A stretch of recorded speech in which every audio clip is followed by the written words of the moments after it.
નમસ્તે વિદ્યાર્થી મિત્રો, ગુડ મોર્નિંગ. ગયા 4 લેક્ચરની અંદર આપણે બિઝનેસ ડાયરેક્ટરી શીખીએ. એ જ ટોપિક આજે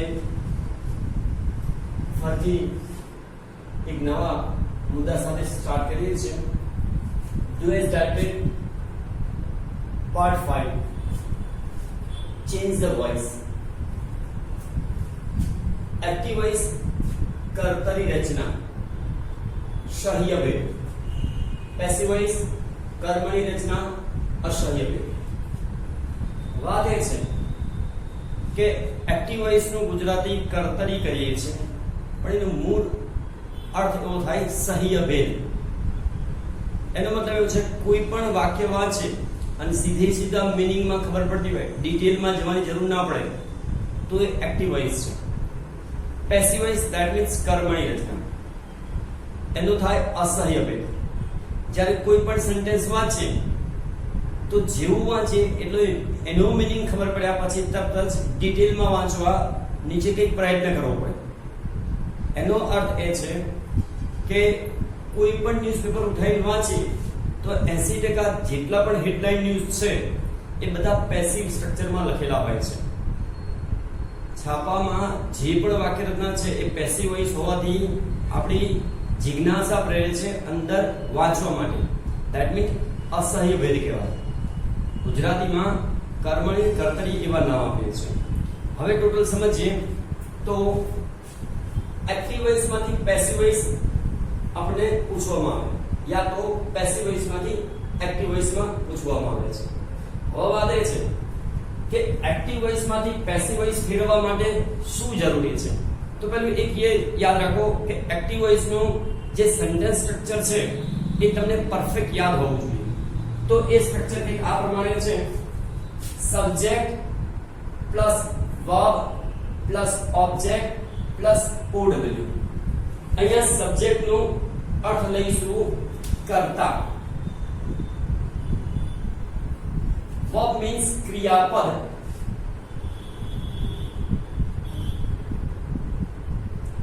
Object means karma. OW means अन्य शब्द. सामान्यतः एक्टिव वॉइस ની આ પ્રમાણે વાક્ય રચના ફિટ બેસેલી હોય છે. હવે જો એનું પેસિવ વોઇસ માં રૂપાંતર કરવું હોય તો આ ઓબ્જેક્ટ અહીંયા આવે છે,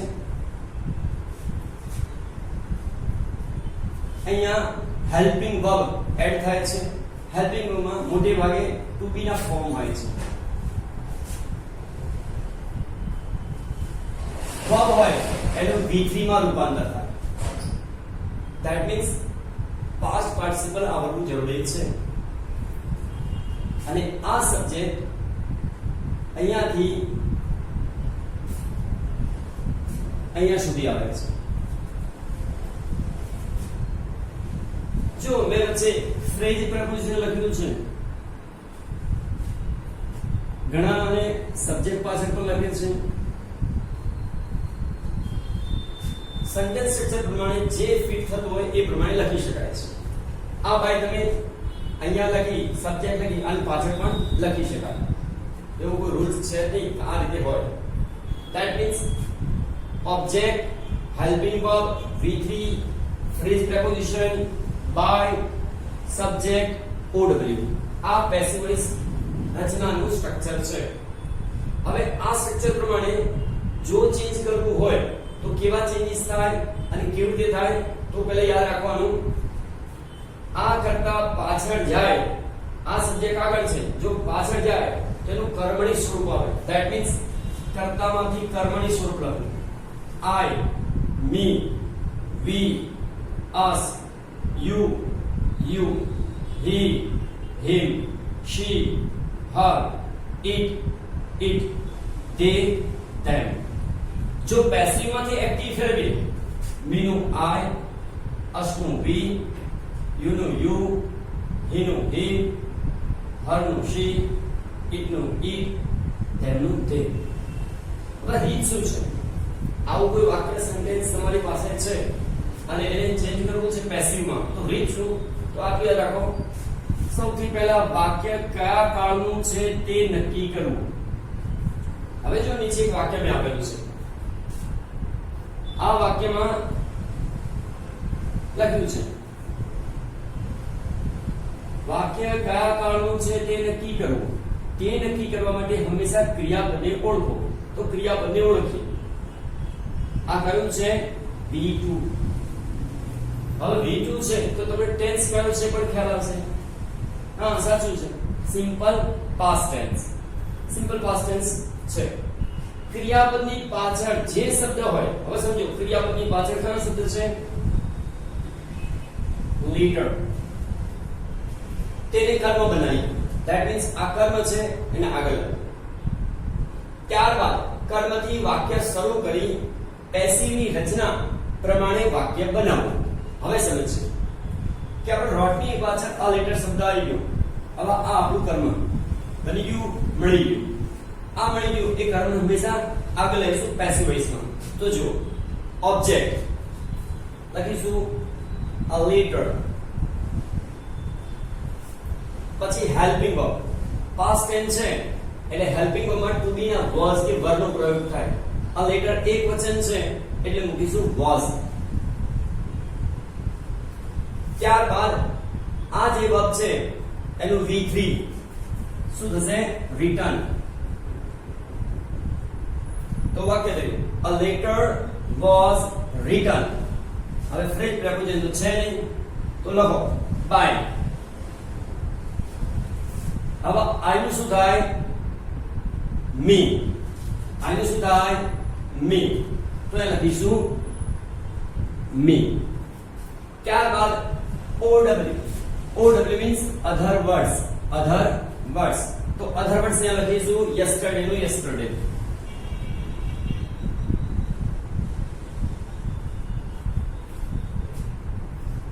આ સ્ટ્રક્ચર પ્રમાણે જો વાક્ય બનાવીશું તો ક્યારેય ભૂલ થશે નહીં.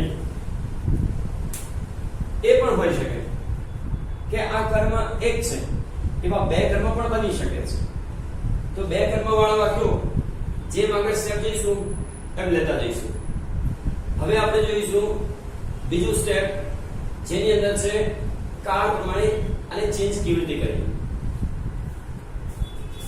તો વિદ્યાર્થી મિત્રો હમણાં આપણે એક્ટિવમાંથી પેસિવ કેવી રીતે ચેન્જ કરવું એ જોયા.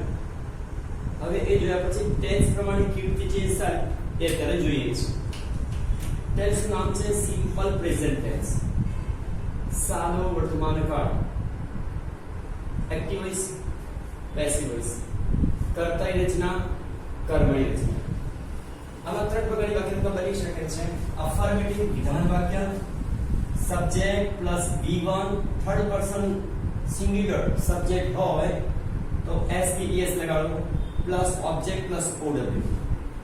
નેગેટિવ સ્ટ્રક્ચર હોય તો subject plus do does plus not plus V1 plus object plus OW. જો એનું પેસિવમાં રૂપાંતર કરો તો વાક્યરચના આ રીતે બને છે. Object plus Amizar plus V3. V3 means verb નું third form, past participle, ભૂતપૂર્વ. By plus subject plus OW. હવે તમે જોઈ શકો છો બીજી વાક્ય છે interrogative. WH does plus subject plus V1 plus object plus OW question mark. Amizar plus object plus V3 plus by plus sub plus OW. पासा क्वेश्चन मार्क આવશે. જો એક પેરેગ્રાફ આપેલો છે બે લાઈનનો જેની અંદર એક્ઝામ્પલમાં કંઈક આપે છે. Silpa teaches maths in BM school. She inspires the students to get good marks in maths. The staff appreciate her teaching method. હવે જો જ્યારે આ રીતે કોઈ પણ પેરેગ્રાફ આપેલો હોય તો સૌથી પહેલા આખા પેરેગ્રાફમાં ક્યાં ક્રિયાપદ છે એ શોધી કાઢો. તો જો હું અહીંયા અંડરલાઈન કરી લઉં છું કયા કયા ક્રિયાપદ છે આની અંદર આ ક્રિયાપદ છે ટીચીસ બીજા સેન્ટેન્સમાં છે ઇન્સ્પાયર્સ અને ત્રીજા સેન્ટેન્સમાં છે એપ્રિશિએટ્સ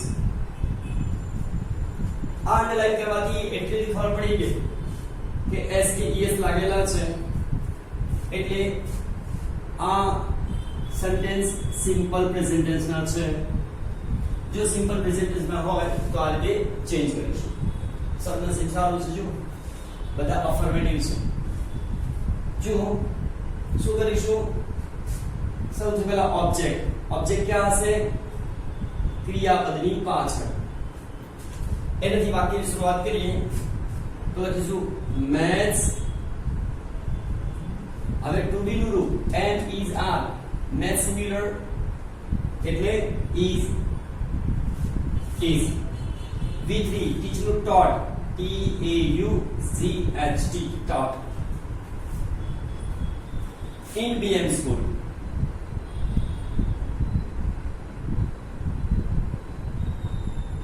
by Silpa આરતી લખા જે સુધારો થયો એ નીચે અંડરલાઈન કરી દઈશું બીજું sentence she inspired the students to get good marks in maths જો ક્રિયાપદ inspires ત્રીજો પુરુષ વિભેજન હોવાથી ક્રિયાપદ એસકેએસ લાગેલો છે સબ્જેક્ટ કોણ છે સી ઓબ્જેક્ટ કોણ છે સ્ટુડન્ટ્સ એને લઈશું આગળ the students હવે જો સ્ટુડન્ટ્સ બહુવચન છે એટલે આ લઈશું students are inspired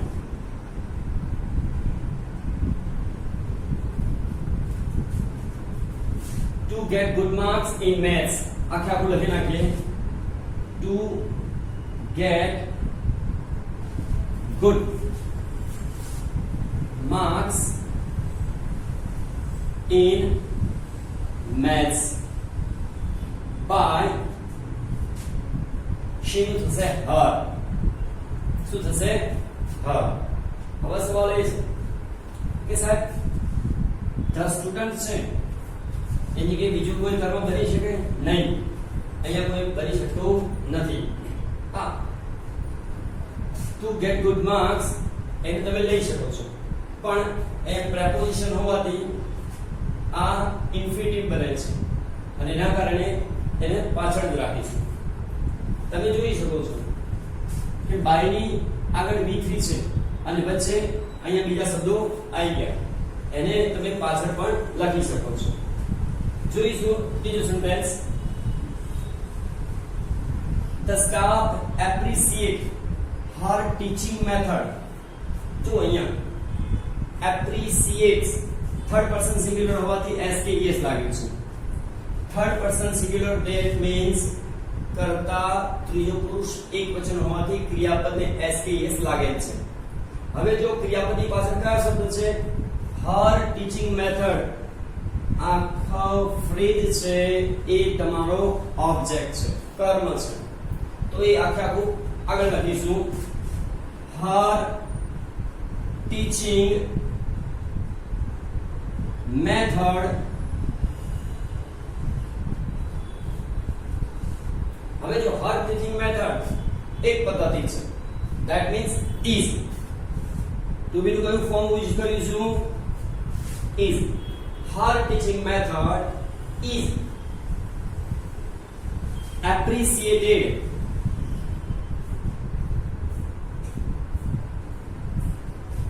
by the staff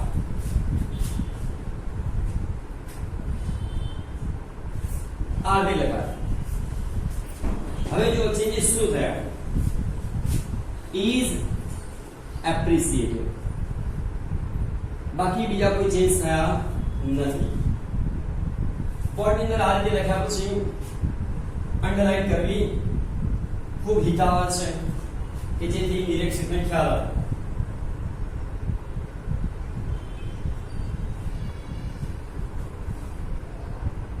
okay, જોડે જોડે લખતા રહેજો જેનાથી તમે એકદમ પરફેક્ટ સમજી શકો. બીજી એ પણ વાત છે કે એક વાર લખીએ તો 5 વાર વાંચવાનું બચી જાય. જેટલું રીડિંગ સાથે રાઇટિંગ રહેશે તો રીડિંગમાં સમય ઓછો થશે. તમે આજે ભણ્યા કંઈ પણ લખ્યું નહીં, 3 દિવસ પછી ફરીથી જોશો તો ફરીથી રીડ કરવું પડશે, ફરીથી સમજવું પડશે. પણ જો સમજતા સમજતા લખતા રહેશો તો તમારો ગ્રાસ્પિંગ પાવર વધતો રહેશે. જોઈએ છે બીજો પેરેગ્રાફ કેવી રીતે ચેન્જ થાય છે. ચલો, સૌથી પહેલા તો એ છે કે દરેકમાં કયા ક્રિયાપદ છે એ શોધી કાઢો. તો જો આમાં ટીચીસ છે, ટેલ્સ છે,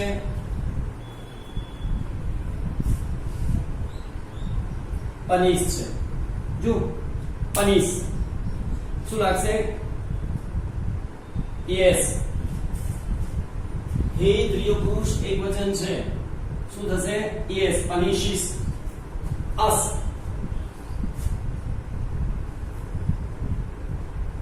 He wears simple clothes.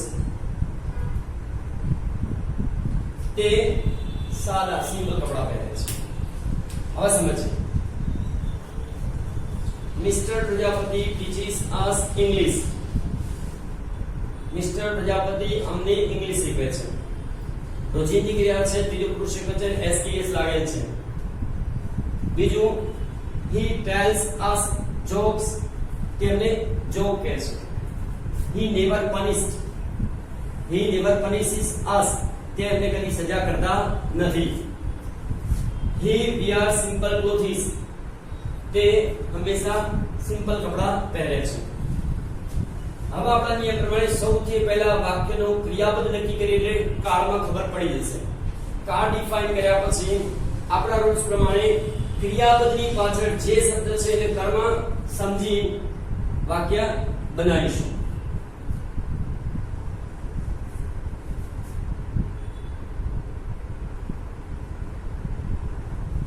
આ જે મેં સર્કલ કર્યા એ બધા જ તમારા કર્મ છે.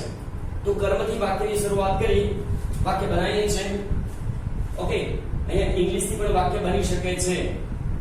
જ્યારે ડીપમાં જઈશું આગળ બીજા પાર્ટમાં જતા જઈશું એ તમને વધારે ખ્યાલ આવશે. જો કંઈક આ રીતે છે.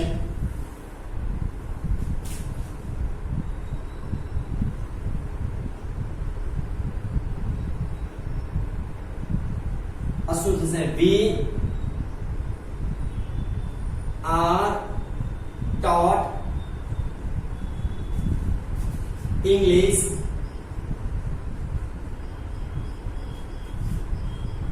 by Mr. પ્રજાપતિ. એ જો કર્મ છે us, અસુ શું કરીશું? we. આ ઓબ્જેક્ટમાં we બહુવચન છે એટલે are. પછી જોઈશું V3 ટેલો થાય told. jokes by him.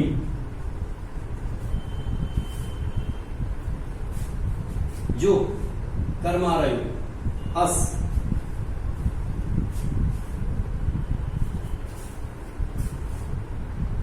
we are never punished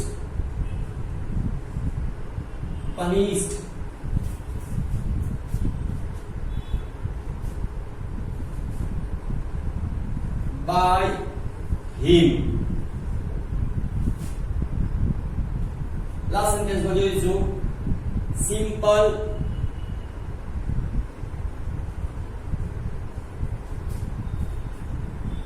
clothes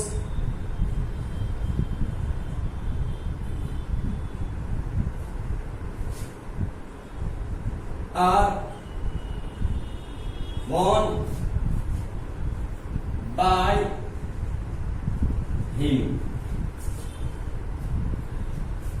simple, સાદા, સરળ, સોબર કપડા પહેરે છે. હવે જોઈ શકીએ છીએ કે અહીંયા આર આવ્યું, ટીચનું થયું ટોટ, અંડરલાઈન કરીશું. બીજામાં જોઈએ છે અહીંયા હેલ્પિંગ વર્બમાં આર લાગ્યું, ટેલ્સ નું થયું ટોલ્ડ, હી નું થયું હિમ. એ રીતે અહીંયા જો we are punished by him. Simple clothes are wear નું થયું worn. હવે આ તમે નોર્મલ આની અંદર હવે બીજું ટેન્સ લઈએ છે સિમ્પલ પાસ્ટ ટેન્સ, સાદો ભૂતકાળ. આની પહેલા જે સિમ્પલ પ્રેઝન્ટ ટેન્સ જોયું એ જ સિસ્ટમ છે. ત્યાં એમ જરા આવતું હતું, અહીંયા વોઝ વેર આવશે. ત્યાં V1 કે S કે ES વાળું અથવા do does વાળું ક્રિયાપદ આવતું હતું. અહીંયા V2 આવશે, do does એટલે કે did આવશે. બાકી કોઈ ચેન્જીસ છે નહીં, સેમ એ જ રીતે આપણે સિસ્ટમ એપ્લાય કરીશું. જો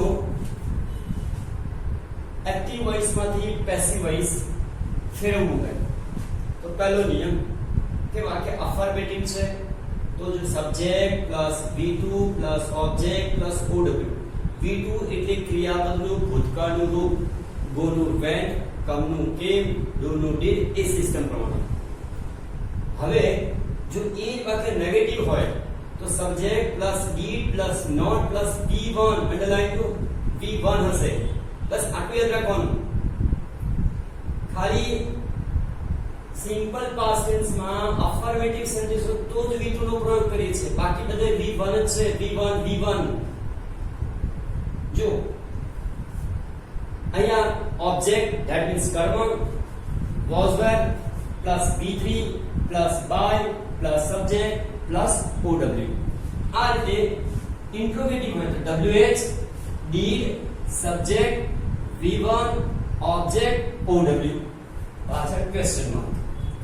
એ જ વસ્તુમાં પેસિવ વોઇસ ફેરવીએ તો WH did નીકળી જાય છે એટલે was were plus object plus V3 plus by plus subject plus OW. જો અહીંયા એક્ઝામ્પલમાં બે પેરેગ્રાફ આપેલા છે તો એ પેરેગ્રાફને આપણે સમજીશું. કેવી રીતે એને પેસિવ વોઇસમાં ચેન્જ કરવું એ સિસ્ટમ પહેલા ફરીથી જોઈ લઈએ. સૌથી પહેલા આપેલો પેરેગ્રાફ જેટલા પણ વાક્યોનો છે એ વાક્યમાંથી દરેક ક્રિયાપદ ક્યાં છે એ શોધી નાખો. તો જો welcome, offer, mesmerized, that means બધામાં V2 આપેલું છે. શું આપેલું છે? V2. આપડી ગઈ? ગુડ.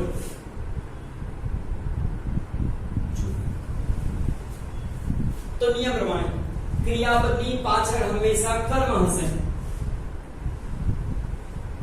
આરએમ કર્મ, આરએમ કર્મ, આરએમ કર્મ. હવે સિસ્ટમ પ્રમાણે બહુ સારું થઈ ગયું. કેવી સિસ્ટમ છે? મેથડ આ છે કઈ. સૌથી પહેલા ઓબ્જેક્ટ લખીશું. પહેલા વાક્યનો ઓબ્જેક્ટ છે વિરાટ,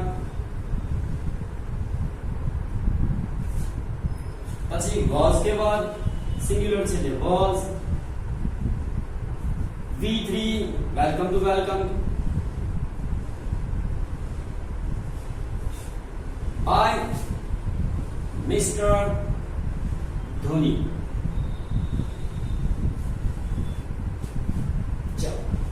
Second sentence, offered him. જો I knew me, we knew us, you knew you, he knew him. થયું તો him એના સબ્જેક્ટ ની જગ્યાએ લાવીએ છે એટલે શું કરીશું? he. પછી લખીશું was, also. આનું V3 offered, he was also offered a drink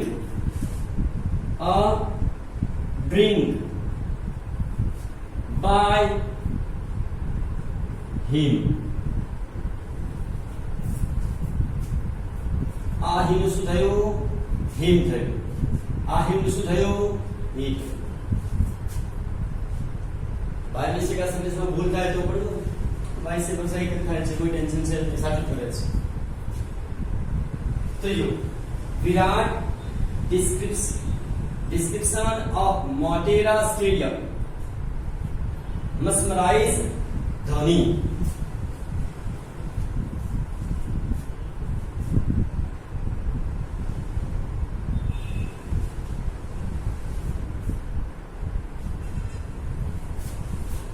આપણો સબ્જેક્ટ છે.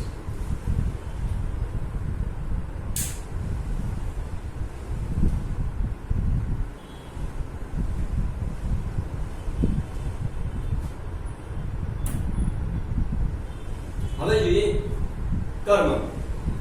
કર્મ કયું છે? ધોની. ધોની was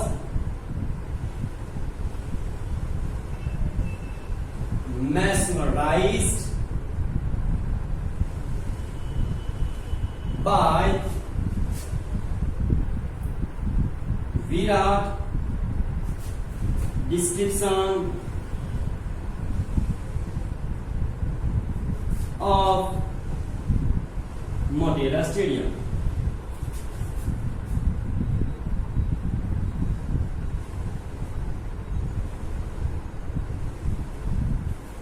શું ચેન્જીસ થયા? was mesmerized.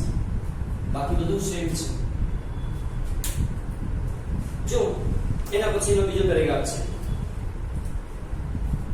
I celebrated my birthday last week.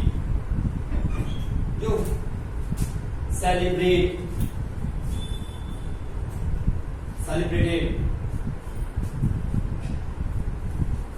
last week શું બતાવે? past form. એટલે did આવી ગયો તો. I invited all my friends and family members. We enjoyed Punjabi food at a new hotel. ચલો દરેક નિયમ પ્રમાણે સૌથી પહેલા દરેકમાં verb ની જેન્ડરલાઈન કરીશું. verb તમને નક્કી કરી આપશે કે સેન્ટેન્સ કયા ટેન્સ નું છે. તો જો આ ત્રણેય સેન્ટેન્સ સિમ્પલ પાસ્ટ ટેન્સ ના છે. કેવી રીતે ખબર પડી? દરેકમાં V2 આપેલ છે. શું આપેલ છે? V2.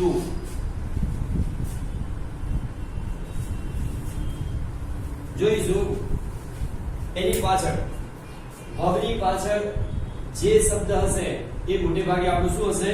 ઓબ્જેક્ટ હશે. તો ઓબ્જેક્ટ થી વાક્યની શરૂઆત કરીશું.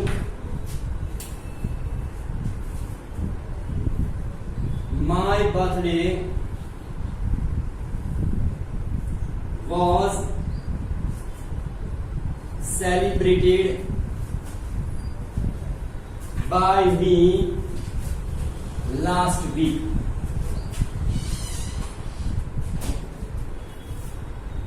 All my friends and family member. આ આપણો ઓબ્જેક્ટ છે. All my friends and family members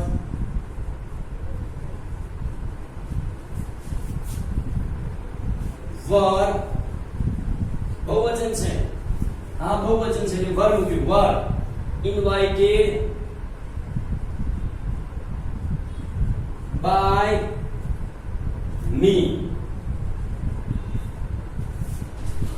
We enjoyed Punjabi food at new hotel.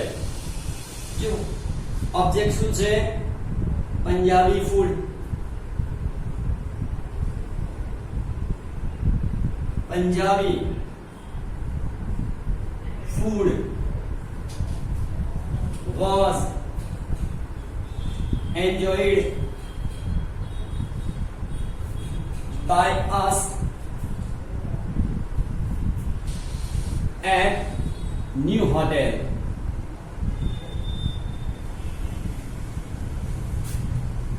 રોજ જે દરેક ટેન્સના એક એક પેરેગ્રાફની પ્રેક્ટિસ કરીએ તો આ ટોપિક બહુ સહેલો છે, આમાં કશું કઠિન છે નહીં.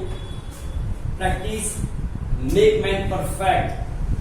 આ સેન્ટેન્સ હંમેશા રોજ બોલવું અને એનું ઇમ્પ્લિમેન્ટ કરવું. એકલું બોલવાથી પાછું નહીં થાય, ધ્યાન રાખજો. એક સાહેબ તમે કહે બોલો, બોલ્યા પછી એનું ઇમ્પ્લિમેન્ટ કરતા રહેવું. ઇમ્પ્લિમેન્ટ કરતા રહીશું તો જ આમાં તમારી ગ્રીપ બેસ છે. અને ગ્રીપ બેસ છે તો જ્યાં સુધી ભણીશું ત્યાં સુધી આ ટોપિક આપણે હેરાન કરશે નહીં.